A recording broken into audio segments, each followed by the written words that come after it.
There were several people were just added to the roster today, so you didn't receive any of the prior emails I sent out. What the emails indicated was first that the syllabus had been posted. It has all the assignments that'll be due for the semester, for the J term. It also lets you know that the textbook we'll be using is an OpenStax free textbook, and it shows you the link to where you can access it via the internet. And you can do that either by downloading it to your own computer or read it online. And the syllabus goes through and talks about what chapters we'll be talking about each week. It also gives the major assignments. This is a hybrid course, so we'll be meeting in person one day a week on Tuesdays for the month of January. And if you're able to join on Tuesdays here, we'll be meeting in classroom 213 in McClurg Learning Center.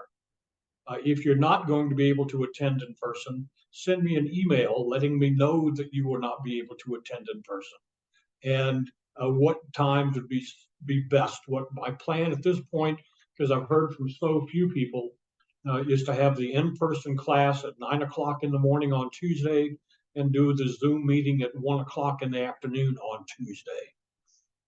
That is the plan. And if that doesn't meet your schedule, please let me know so we can make other arrangements. I'm also be recording these Zoom meetings, and I will convert them over the next few days and send you a link to access them on my YouTube channel so that you can look and see what's going on. The purpose of meeting at least once a week, and you're all will be required to meet at least once a week throughout the semester. And the advantage of meeting once a week in person is that we can go through the things that we'll be talking about in class, be able to give you some guidelines on answering the discussion questions, and talk a bit more about the writing assignments that you'll have due. And again, those are all spelled out in the syllabus. If you have not had a chance, please read through the syllabus and let me know if you have any questions that are going on. I will be available via email throughout the semester of the J term. So if you have questions, please just email me. I'll get back with you as soon as I can. One of the challenges that we have on online classes, it takes a lot of discipline on your part, and I've tried to be as specific as I can about the assignments and what's needed, but it all means let me know if you have any questions or challenges in meeting those assignments. As the syllabus discusses, I take late work, but you get a 1-letter grade per day deduction for each day that is due past the due date. The exception is if you let me know you're having a problem, a challenge, a technology issue, whatever it might be, beforehand, and we can give you a different due date so that you don't get the penalty for turning in late work. So I do take late work because I know things happen. The way to avoid any penalty regarding that late work is just to let me know beforehand, and we can set another due date to keep you on schedule.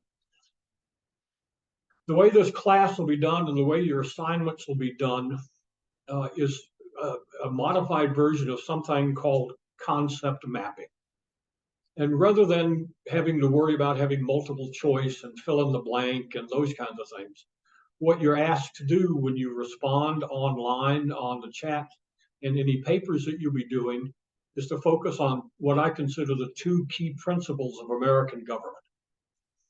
If you have not read the Constitution, at least the preamble in the beginning, and the Declaration of Independence, this will probably be new to you if you've not talked about it.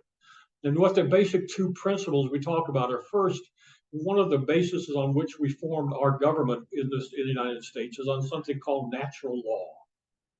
And natural law is this idea that government gets its power from the people, so that government derives its just power from the people. And when we read through the Declaration of Independence, everybody knows where it says everybody's entitled to life, liberty, pursuit of happiness. The problem, of course, is that nobody reads the very next line And that very next line says, to secure these rights, governments are formed. And in the Federalist Papers and in other early writings of American political ideology, it talks about this idea that if men were angels, government wouldn't be necessary. And so what they point out is in some ways they had a somewhat negative view of human nature. They believed that we had these rights to life, liberty, and the pursuit of happiness. However, they also believed that left to our own devices, people would go their own way and do their own thing and kind of violate everybody else's rights. So along with this idea of natural rights, with this idea of the contract theory. And the contract theory says that in order to secure the most rights for everybody, each of us has to be willing to give up some of our rights. So the easiest example is your right to throw a fist in the air ends at my face. So you cannot intentionally do something that interferes with my freedoms. But we know how impossible that is to do. So we have this idea that we willingly give up certain rights. So we have this idea in local government called planning and zoning. And what that does is it tells people what they can and can't do with their property. On the one hand, that sounds like an overreach of government and government getting too involved in my life. But on the other hand, you don't want somebody having a shooting range right next to a park or an elementary school, because government understands that bullets sometimes don't hit their targets. And if you have people in the area that may be negatively impacted by it, perhaps we shouldn't do that. You don't want your next door neighbor having a nuclear dump in their backyard. Now, those obviously are rather extreme examples, but they point out this idea that we willingly give up certain of our rights to secure more rights for everybody. And so those are debates that take place, and that's why this linkage to government derives its just power from the people is so critically important. And we'll talk more about that in a few minutes. The other founding principle that we have in this country is this fear of too strong a central government. Part of the purposes of our Revolutionary War, and is clearly stated in our Declaration of Independence, is that we didn't like being ruled by a king of England who didn't listen to us, who didn't ask for our input, who did things to us, and we had no recourse. And there you get things like the Boston Tea Party and taxation without representation, and all these themes that are constant in American government. So in the early history, which you'll be reading about and we'll be talking about throughout the semester, to balance this idea, once we won our freedom, we didn't want too strong a central government, so created something called the Articles of Confederation. And the Articles of Confederation were just that.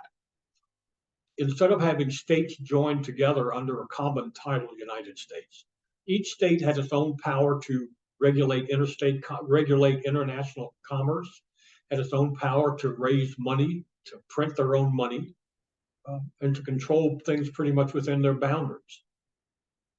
That meant that the United States had no power to raise money on its own, had no power to pay the debt that was incurred during the Revolutionary War, and it was a completely untenable situation to be in.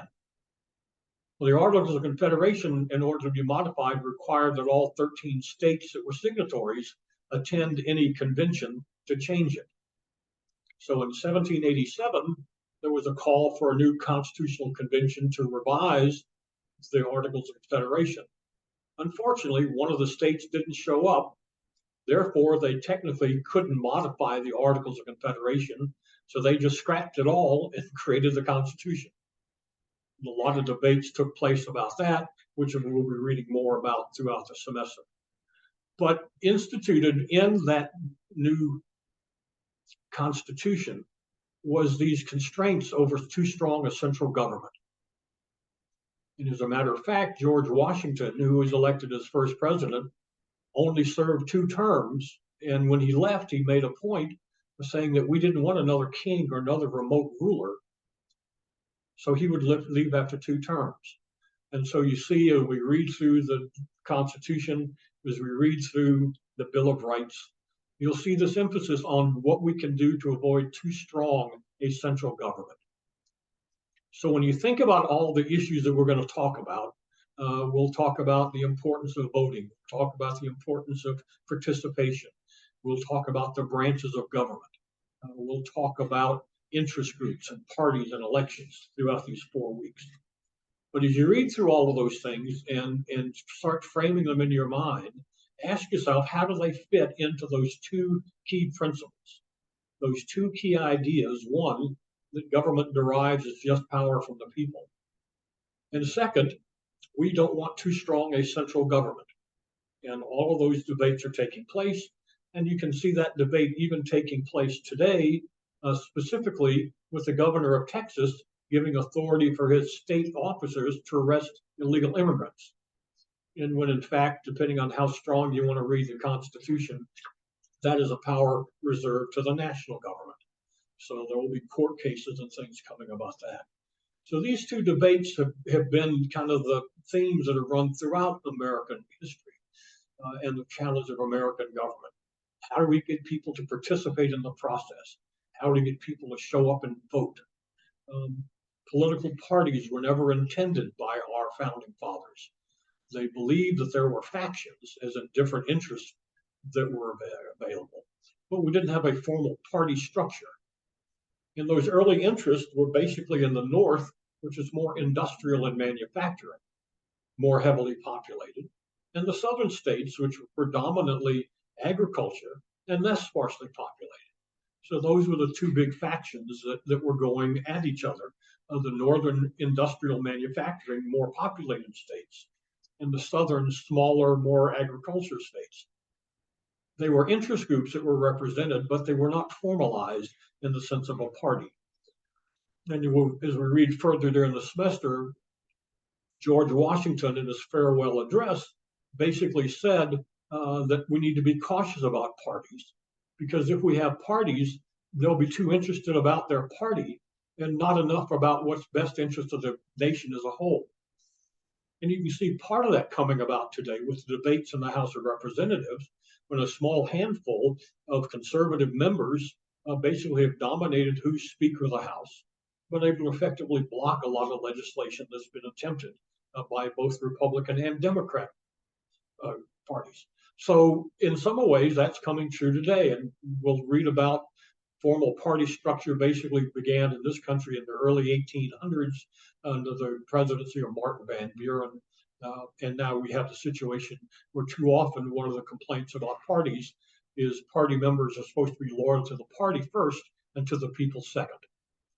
And as a matter of fact, there is a document in the South Carolina House of Representatives that all Republican elected officials are required to sign, saying they will not speak ill against a Republican running for re-election. And so the question was raised, well, what if we know the person's a crook? What if we know they've done things illegal? Well, no, you have to support the party. Well, there is a group of folks that are challenging that idea, right? That loyalty should be to the people, to the Constitution, not to a party. So those debates continue going on. This nature of the relationship between the states and the central government were also highlighted during the Civil War. One of the issues that came about that, actually from here in South Carolina, was this idea of nullification that said that states, since they voluntarily joined the United States, they could voluntarily decide what to follow and what not to follow. That, of course, was firmly decided with the results of the Civil War. I mean, obviously, the main reason for the Civil War was slavery. But again, that went back to the states. We have a right, and that becomes a challenge that takes place. So those issues are still present today when we look at the nature between the states and the federal government, and the argument about some that the state has taken on, or the state has given up too much of its power to the chief executive, to the president in Washington. So those two themes, government derives its just power from consent of the governed, which is natural law, and this fear of too strong a central government, which was one of the major complaints about rule by the King of England, still go through our challenges today, go through our attempts to have government today as we move forward. So that's what your questions will be for discussion this week. What I will also be doing is posting by the end of this week PowerPoint presentations based on each chapter in the text that we'll be covering. So they'll be able to use those as a guide when you do your reading to go through and to think about. They'll highlight, there's a lot in the book that you need to make sure you're comfortable with. But my goal in this class is it's less important to me that you understand how a bill becomes a law, but it's more important to understand why we are the way we are. Why do we have these challenges in American government? Why do we have so much polarization today with differences of opinion? The fact that so many debates are based on party ideology as opposed to the Constitution. And when we talk about the Constitution, one of the themes you'll hear me say over and over again is, should the Bill of Rights and the Constitution be interpreted as it was written, or is it open to interpretation? And when we get to that section, we'll have this discussion or debate that takes place as to whether we should be strict literalist, what it says is what we do, or whether we should be able to interpret it over time as situations change. And I always use the example for those that say, no, it means what it says, and we should do that. Tell me where in the Second Amendment it says we have the right to own ammunition. Ammunition is not listed in the Second Amendment. But it makes logical sense. What good is arms if you don't have ammunition? And but then becomes an interpretation. And if we can interpret that to say, well, obviously they meant we should have ammunition, why can't the same argument be made for other elements in the Bill of Rights and then the Constitution? And we'll talk about those things as we go forward. You know, the main takeaway as we read through and talk about these things, and you engage in the discussion forums that we have online, is this idea of what kind of government do we want? How strong should government be? What rights should government have to tell us what to do and what not to do? What responsibility do we have to our fellow citizens? What's our role in the community? And all those questions are going back to those two major premises, those two major elements get to be critically important. The PowerPoint that we'll be dealing with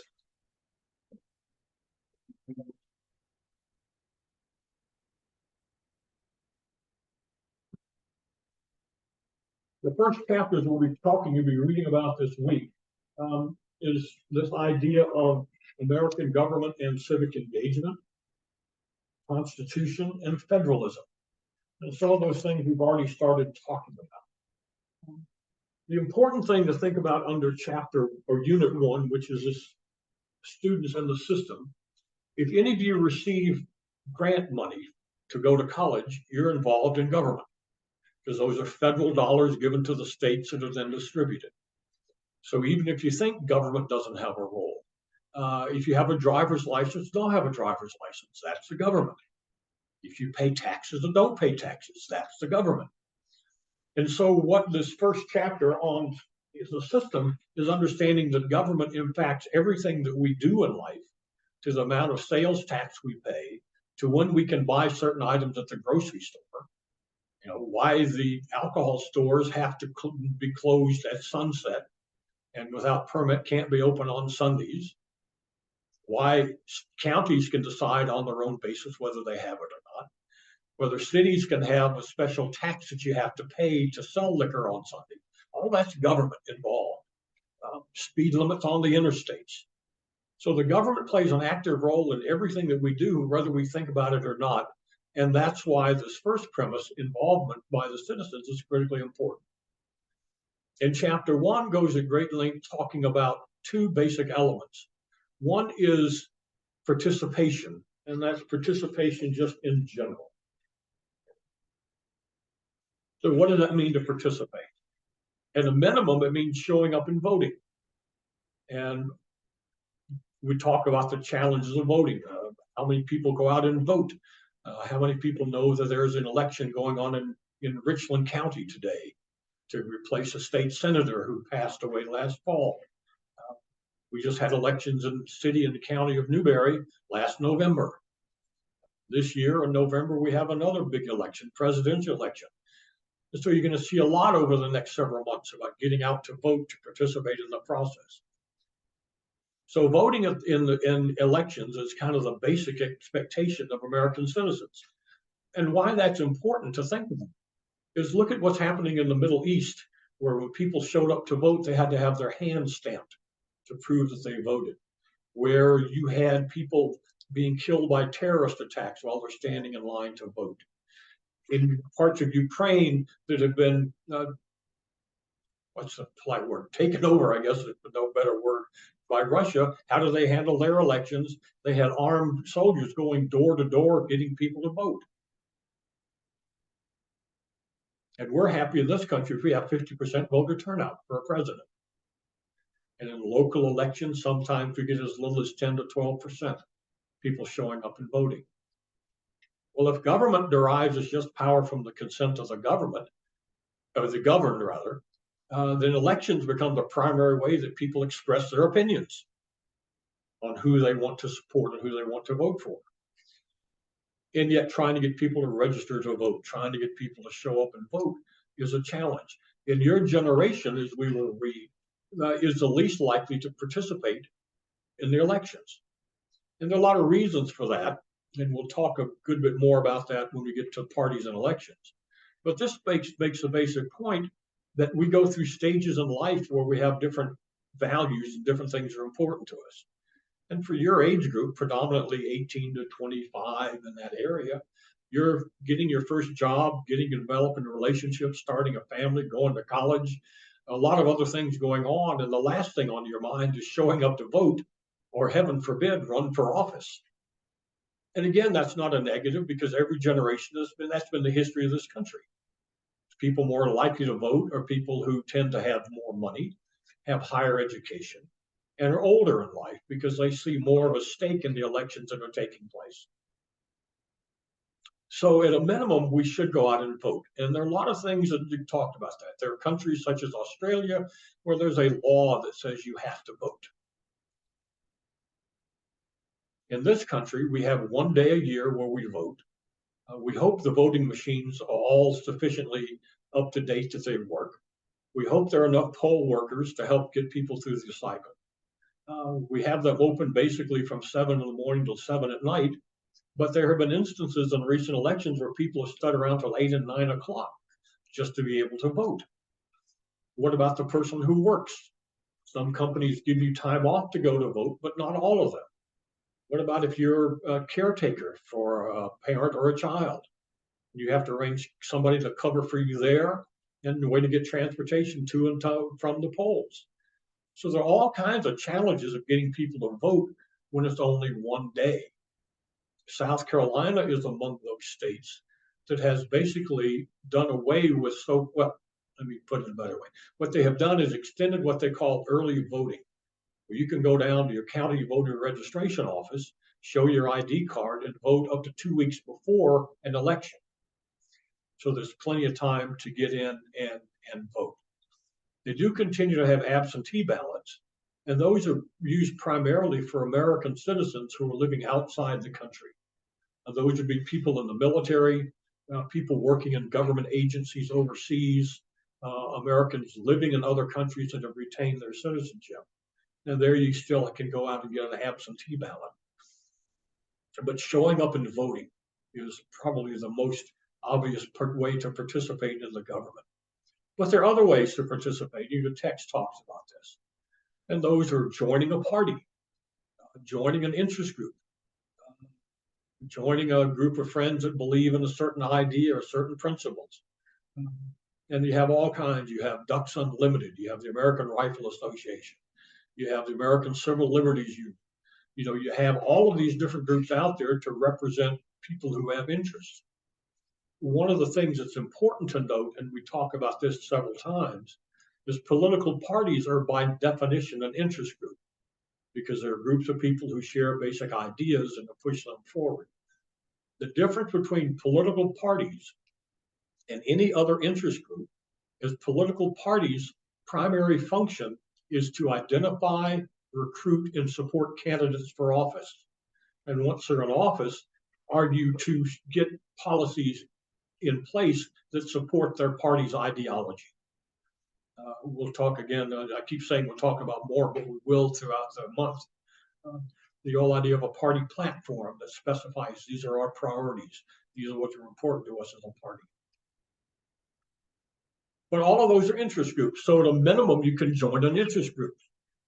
Some interest groups you can just sign up and join. It doesn't cost you anything. American Rifle Association is supporting people's right to bear arms.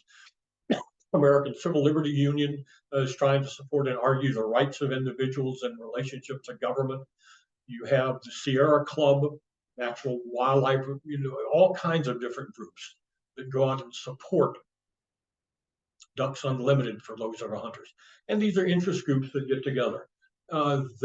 Some require formal membership where you have to have a membership card.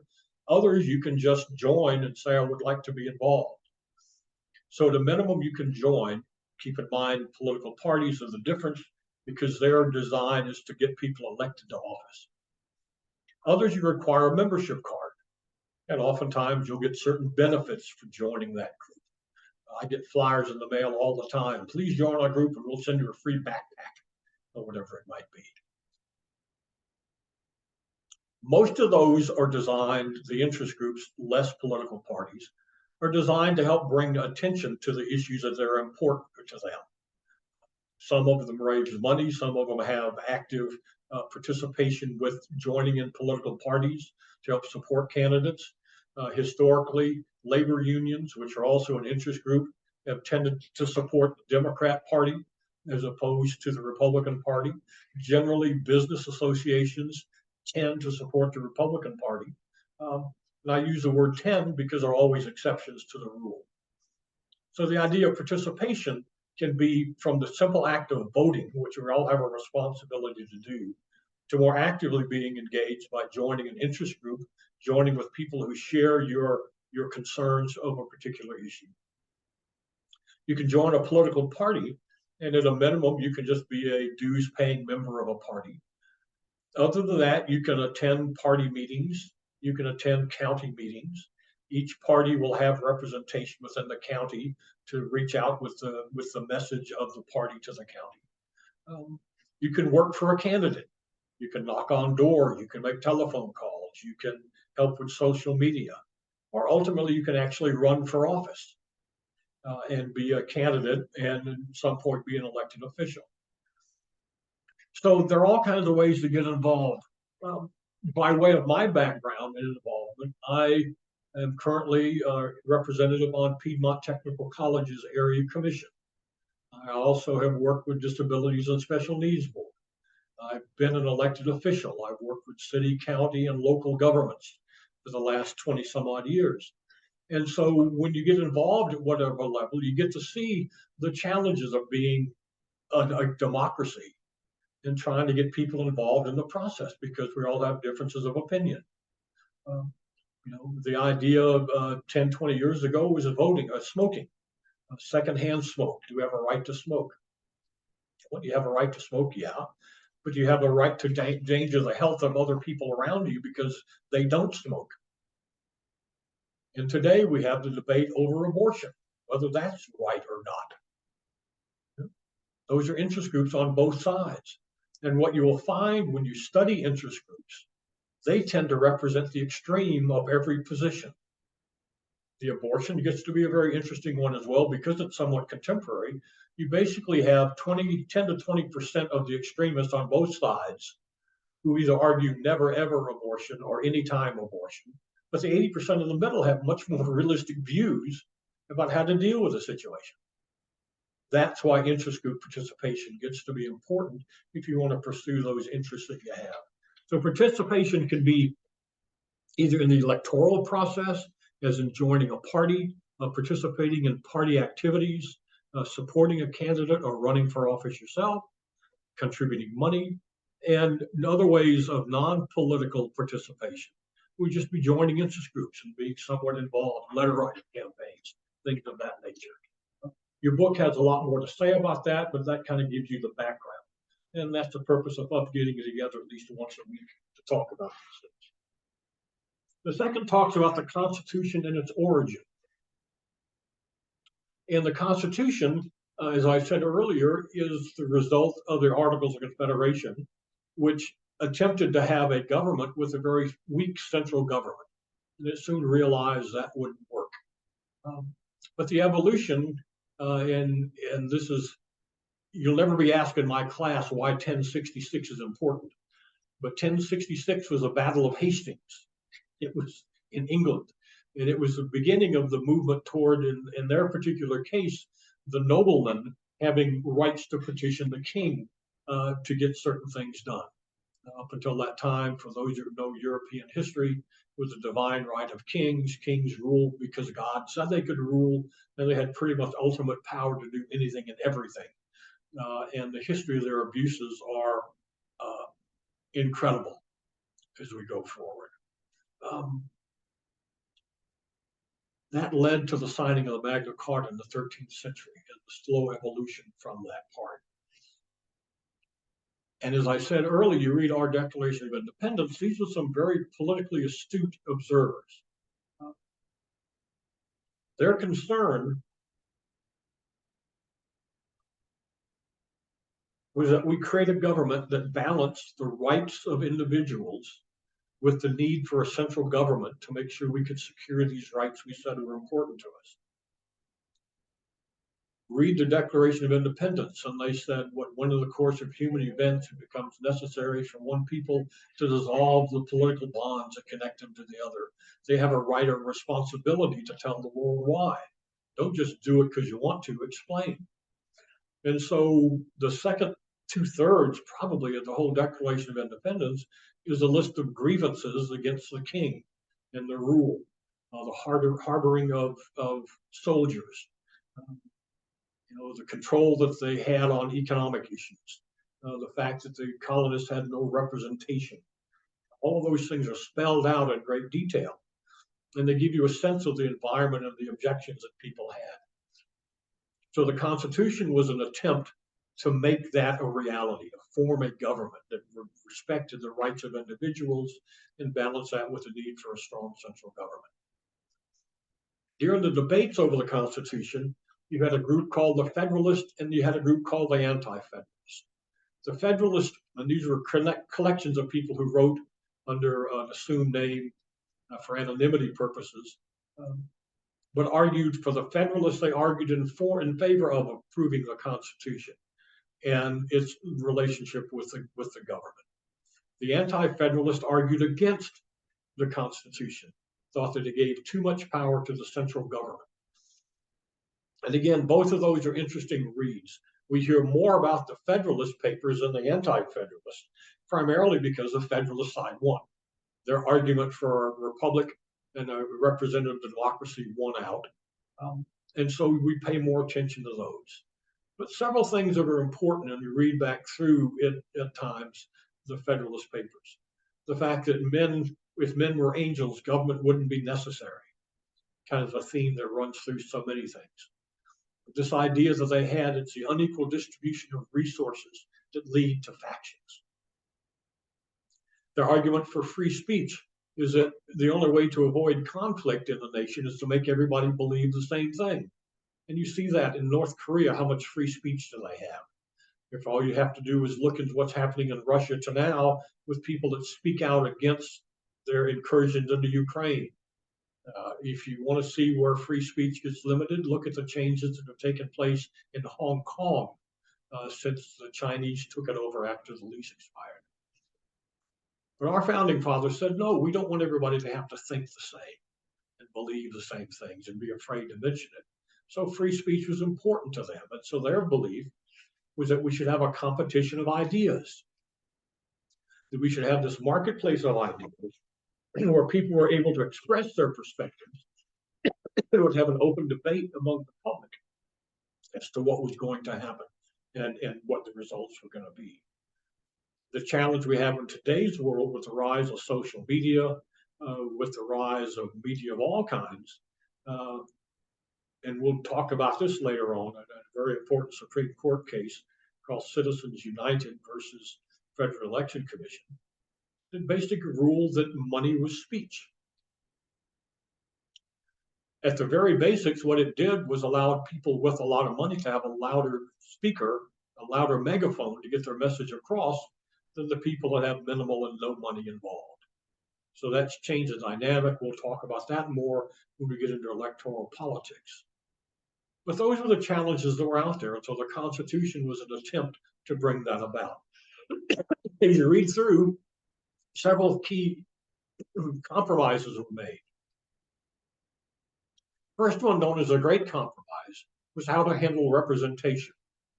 The larger northern states wanted representation based on population. The southern states with less population know that we don't need to be outvoted, we need to have equal representation. So they came up with the Great Compromise that said, well, we'll have what your text calls and what's known as a bicameral legislature, which means we have two houses, a Senate and a House of Representatives. The Senate would contain the same number from each state. So each state has two senators, regardless of their population. And then you have a House of Representatives where representation is based on the population of the state. So that compromise allowed us to have a way for the smaller rural communities to have a voice and a way for those with greater populations to have input as well. So that's an important compromise. The one big challenge that's kind of haunted the United States throughout its history is that the framers of our Constitution and the debate on the issue of slavery basically punted. They did not deal directly with it. They allowed the slave trade to continue for some 20 years after the signing of the Constitution. And they came up with the 3/5 compromise. The South at the time, in many areas, had more slaves than they had free people.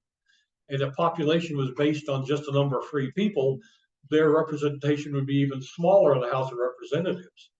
So they came up with a 3/5 compromise, which basically said slaves and other indentured servants could be counted as 3/5 of a person for population count. Again, the key issue that we are still in some ways dealing with today as a result in this all idea that all men are created equal, basically talked about free people who weren't slaves, who weren't indentured servants, and were men and not women. It wasn't until the 1860s where slaves and indentured servants were given full citizenship rights and the right to vote. And it wasn't until the early 20th century that women finally got the right to vote. So there are lots of issues involved when you look at how this was structured and how this was formed.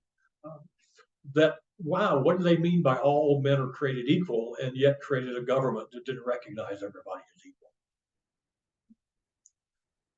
The Bill of Rights are the first 10 amendments to the Constitution. And they talk about things like freedom of assembly, freedom of religion, freedom of speech, the right to be right to habeas corpus, the idea that you can't house soldiers within private households. Read through them. They're interesting, and your text talks about them in great detail. The interesting thing about it is that they are not listed in the Constitution. They are listed as the first 10 amendments. Why that's interesting is the first 10 amendments, the Bill of Rights, were added because of the anti-federalists who argued they could not support the Constitution unless it added protections for the people against abuses from government, which are basically what the first 10 amendments do. So that's a little bit. The other big thing that comes across when you read through that section on the founding is that we're always in the process of becoming, right? We're always changing the laws, always working on changing and being adapting. Because the founding fathers and the fact that the Constitution's lasted over 200 years is equally remarkable, because how could they have envisioned social media? How could they have envisioned all the satellites? How could they have envisioned the challenges that we have with privacy and confidentiality in an era of observation, again, predominantly by businesses who track everything we say and do?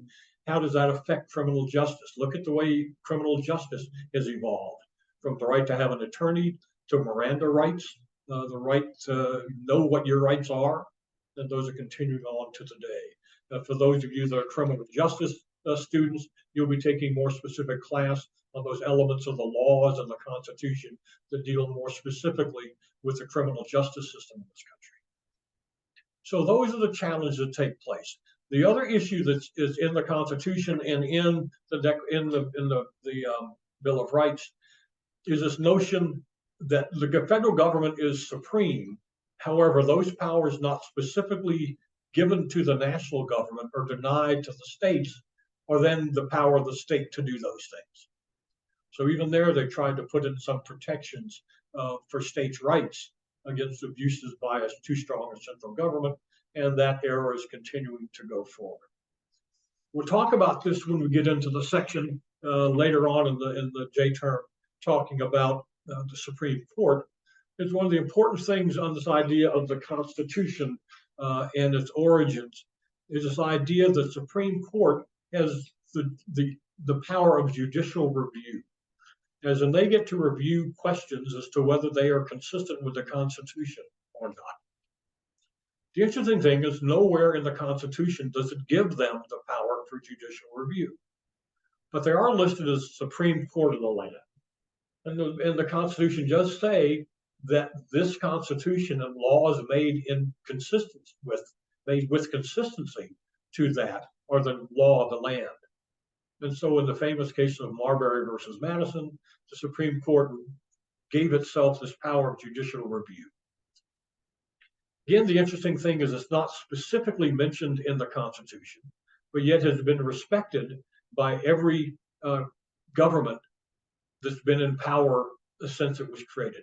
They have no enforcement power other than this idea that the Constitution created a balance of power, again, a reaction to too strong a central government, where you had three branches of government, each of which had some checks and balances over potential abuses by the other. The Supreme Court set its balance of power and its power, and that ability to say the actions of the president or the Congress are unconstitutional. So a lot more that's in there and a lot more to think about. And that section talks a great deal about the idea that we don't want too strong a central government, that the individuals have rights, and those rights predate the forming of the America. They predate the forming of a government. Back to this idea of natural rights. The third section within that first group talks about American federalism. And probably one of the best ways to visualize federalism is the difference between a layer cake and a marble cake. A layer cake has individual layers of cake, oftentimes separated by icing. A marble cake is you put everything, stir it together, and it's all mixed up. What federalism means as its basics is division of power among different levels of government or types of government. So in America, we have the national government, the federal government, which is one layer.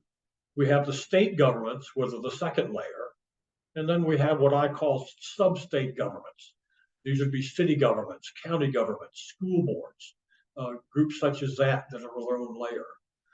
And so what the layer cake says is federalism is equally divided, that the federal government is the top of the food chain. They have strong powers.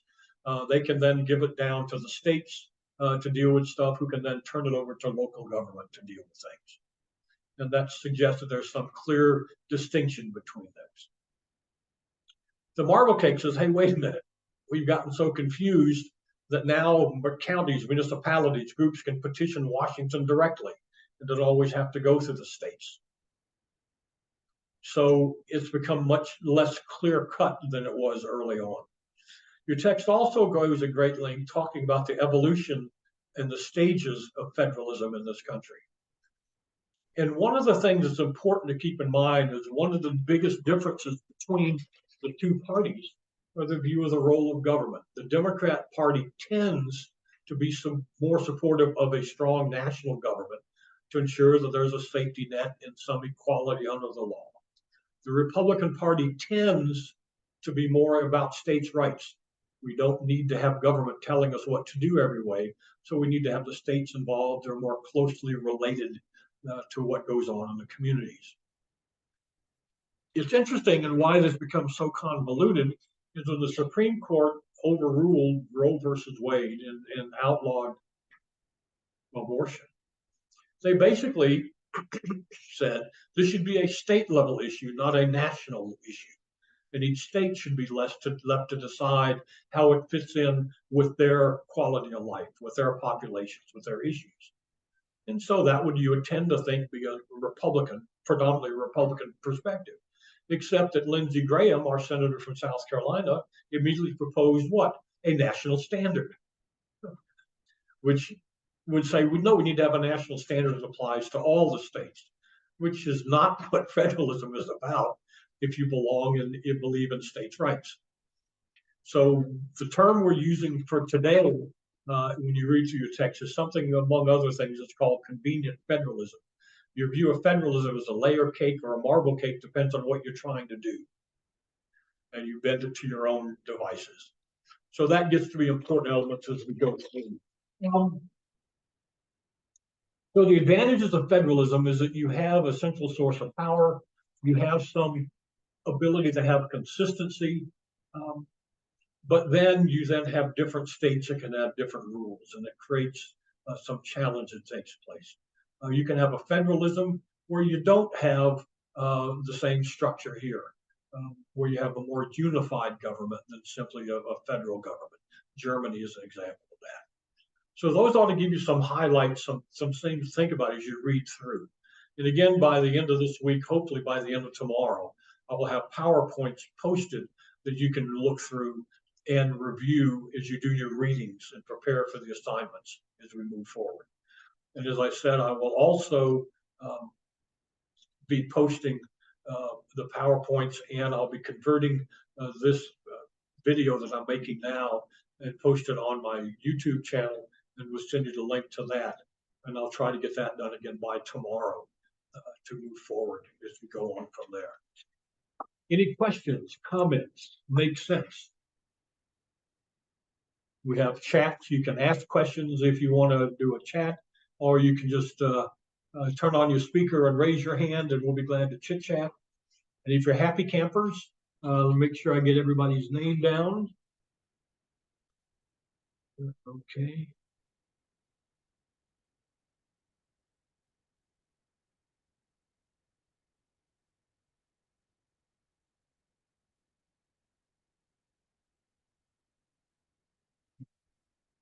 So this will do. My intention is to meet once a week, so that it's a hybrid course. So that what we're able to do is, for those of you who have the ability to meet in person, I'll be here on Tuesday mornings from 9 until noon to have our in-session. For those of you that are not going to make it, we'll be recording it, posting it, and then I will post a time when we're going to have another Zoom meeting, because my requirement for all of the online students is I meet with them at least once a week. That gets to be important because then I can answer questions that you have. We can go over the material that we need to be covering and address any concerns about assignments at that time. So we have a question here: is a class fully online? No, it's what we call a hybrid, because we meet in person once a week, either in person or this way, and then you're off on your own devices to do the reading. By all means, you can contact me. I can arrange Zoom meetings at any time that's convenient. If you're remote and can't make it in and need special time to talk, you email me with a couple alternative times, and I have absolutely no problem setting up individual Zoom meetings to deal with the issues. Email me, keep me informed. As I tell my students every semester, I want you to be as successful as you want to be, but you have to let me know how successful you want to be. That means helping with papers, helping with assignments. One of the things, I don't see any more questions right now, one of the assignments that's critically important is this course houses a civic engagement tag. And since we're doing it remotely, it's difficult to do a lot of those things as I do in a normal class. So your assignment is to find a group with which you've been involved. A lot of you who are involved in athletics have team activities where they may go out and work with youth groups, work with soup kitchens. They may go out and help with voter registration drives. They may be volunteer coaches for sporting activities. Others of you may have been involved in an activity in your community, helping to raise money, putting on a charity event. One of the reasons we have civic engagement, especially at Newberry College, goes back to this idea that as education increases, you have an increasing responsibility to share your knowledge to improve the quality of life in the community in which you live. That idea of giving something back. And so since we're remote for a lot of you and can't have a more structured environment, what I ask you to do is think about an activity in which you've been involved, giving back to your community. I've had people talk about their involvement with Habitat for Humanity. I've had people talk about mission trips that they've taken, just some sense of some activity that you have done. And more specifics are spelled out on Wolf Den about what difference it makes, why it's important to give back. For those of you that may not have had the opportunity to participate in those things, it asks, well, look at a group in your community where you live that makes a difference. So I've had people do a report on animal shelters. Like, what do they do? How do they contribute? How do they give back? And what will be the value in participating in these kinds of activities? So, read through that. If you have questions, let me know. I'll be as specific as I need to be to help you be. I don't want you, if you've already done some of these things in the past, I don't want you to go out and recreate the wheel. Just write about it. If not, I have opportunities for you that you can get involved, at least learning what these groups do and getting a sense of that importance of contribution. So what we have as your assignments is to read these 3 sections, and you have a discussion forum that's available. And again, those are posted. And I always get in trouble because people ask, well, how long does it have to be? How many words does it have to be? How many pages does it have to be? I don't grade by the word. I will give you, based on my experience, what I think is an appropriate length. But if it takes you more time than that to be comfortable, go for it.